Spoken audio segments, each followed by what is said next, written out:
नमस्कार। सोचिए, भारत इतना बड़ा, इतनी सारी अलग अलग संस्कृतियां, भाषाएं, लेकिन क्या यह हमेशा से एक राष्ट्र था? एक ऐसी भावना कि हम सब एक हैं? नहीं। तो फिर वो कौन सी चिंगारियां थी जिन्होंने इस पूरे उपमहाद्वीप में एक साझा पहचान की आग जलाई? आज हम उन्हीं दो ताकतों की कहानी समझने वाले हैं जिन्होंने मॉडर्न भारत को उसका आज का स्वरूप दिया। तो सवाल ये है कि ये बदलाव आखिर आया कैसे? देखिए, एक राष्ट्र की जो भावना है वो कोई रातों रात पैदा नहीं हुई। ये दो बहुत ही अलग लेकिन बेहद शक्तिशाली धाराओं के मिलने से हुआ। एक ताकत थी तलवार की, जंग की, और दूसरी वो थी विचारों की, सोच की। तो चलिए पहले उस हिंसक चिंगारी से शुरू करते हैं। हमारी कहानी की पहली और सबसे अहम कड़ी है 1857 का विद्रोह। ये सिर्फ एक लड़ाई नहीं थी, ये एक ऐसी जबरदस्त आग थी जिसने ब्रिटिश शासन की नींव तक को हिलाकर रख दिया। ये वो पल था जिसने भारत के भविष्य की दिशा ही बदल दी। अब देखिए, ऊपर ऊपर से तो वजह बताई जाती है वो चर्बी वाले कारतूस जिन्हें सिपाहियों को मुंह से खोलना पड़ता था, और इसे हिंदू और मुस्लिम दोनों ही सैनिकों ने अपनी धार्मिक आस्था पर एक सीधा हमला माना। लेकिन सच कहूं तो ये तो सिर्फ वो चिंगारी थी जिसने बारूद में आग लगाई। और कमाल की बात यह है कि इस गहरे गुस्से की वजह को एक ब्रिटिश ऑफिसर मैल्कम ल्यूएन ने खुद माना था। उनका ये बयान साफ साफ बताता है कि विद्रोह की असली जड़ें सिर्फ कारतूस में नहीं, बल्कि सालों से जमा हो रहे अपमान और नाइंसाफी में थीं। मतलब ये एक ऐसी सच्चाई थी जिसे खुद अंग्रेज भी अनदेखा नहीं कर पा रहे थे। और ये आग, क्या कहूँ, जंगल की आग की तरह फैली। जनवरी में बैरकपुर से जो चिंगारी उठी वो मई तक मेरठ और दिल्ली पहुंच गई, और देखते ही देखते जून जुलाई तक आगरा, इलाहाबाद और अवध जैसे बड़े बड़े इलाके इसकी चपेट में आ गए थे। ये कोई छोटी मोटी स्थानीय घटना नहीं थी, ये एक लहर थी जो पूरे उत्तर भारत में फैल रही थी। और इस आग को हवा दी हमारे कई महान लीडर्स ने। बहादुर शाह जफर से लेकर रानी लक्ष्मीबाई तक, इन सब ने अलग अलग इलाकों में अंग्रेजों के खिलाफ मोर्चा संभाला और इस संघर्ष को एक चेहरा दिया। पर कहानी यहाँ खत्म नहीं होती। असल में यहीं से एक और जंग शुरू होती है, नजरियों की जंग। तो 1857 की इस बड़ी घटना को आखिर कहा क्या जाए?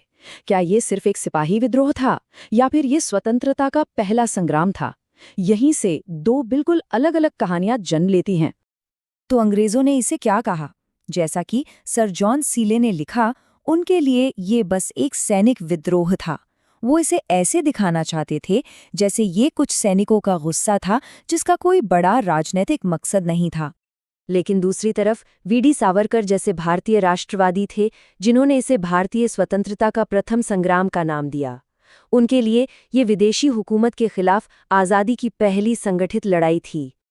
तो फर्क समझिए, एक नजरिए में ये सिर्फ कुछ नाराज सैनिकों का गुस्सा था, और दूसरे नजरिए में ये पूरे देश की आज़ादी की पहले बड़ी कोशिश थी। एक ऐसा आंदोलन जिसने आने वाले कल की नींव रखी। एक कहानी इसे छोटा करती है तो दूसरी इसे महान बनाती है। और लाला लाजपत राय के ये शब्द, आप कह सकते हैं, इस पूरी बहस को एक लाइन में समेट देते हैं। उन्होंने कहा कि शुरुआत चाहे जैसी भी हुई हो, इस घटना ने एक ऐसी राष्ट्रीय भावना को जन्म दिया जो आगे चलकर एक बहुत बड़े राजनीतिक आंदोलन में बदल गई। तो ये तो थी तलवार की कहानी, लेकिन जैसा हमने शुरू में कहा था, एक और ताकत काम कर रही थी। एक ऐसी ताकत जो समाज को अंदर से बदल रही थी, और वो थी विचारों की क्रांति, यानी सामाजिक और धार्मिक सुधार आंदोलन। सोचिए, उस वक्त हमारा समाज सती प्रथा, बाल विवाह, जाति पाति, इन जैसी कई बड़ी समस्याओं से घिरा हुआ था, और सुधारकों का मानना था कि एक मजबूत देश बनाने के लिए पहले घर की इन कमियों को दूर करना होगा। और इस बदलाव की मशाल थामी कुछ बहुत ही दूरदर्शी लोगों ने। राजा राम मोहन राय, जिन्हें भारतीय राष्ट्रवाद का अग्रदूत भी कहते हैं, उन्होंने ब्रह्म समाज बनाया। स्वामी दयानंद ने आर्य समाज के जरिए वेदों की तरफ लौटने को कहा।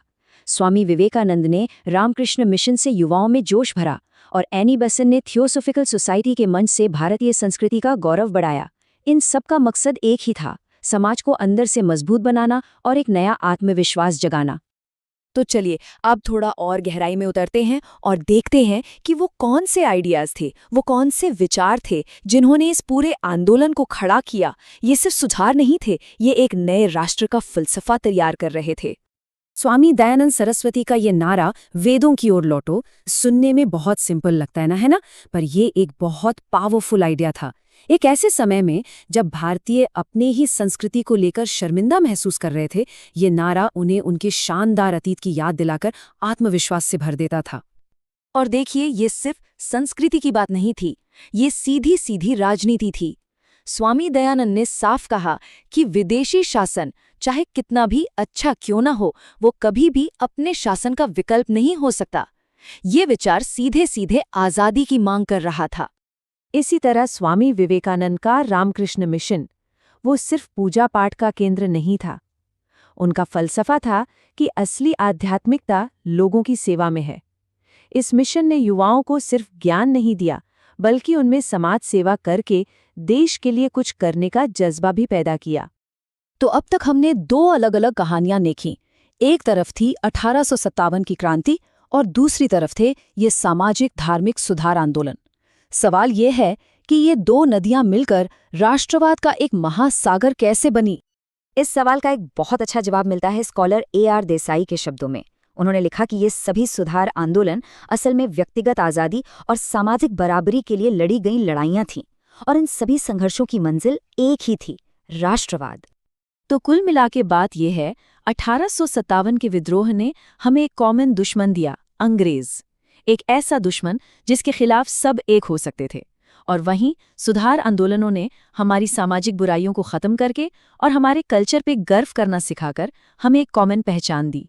एक ने दुश्मन दिया, दूसरे ने पहचान दी, और इन दोनों ने मिलके एक राष्ट्र बनाया। इतिहास की ये घटनाएं सिर्फ गुजरे हुए कल की कहानियां नहीं हैं। आज भी दुनिया भर में राष्ट्र बनते हैं, बदलते हैं। तो ये सवाल सोचना लाजमी है कि विद्रोह की चिंगारी और सुधार की क्रांति, ये दोहरी ताकतें आज की दुनिया को किस तरह से आकार दे रही हैं।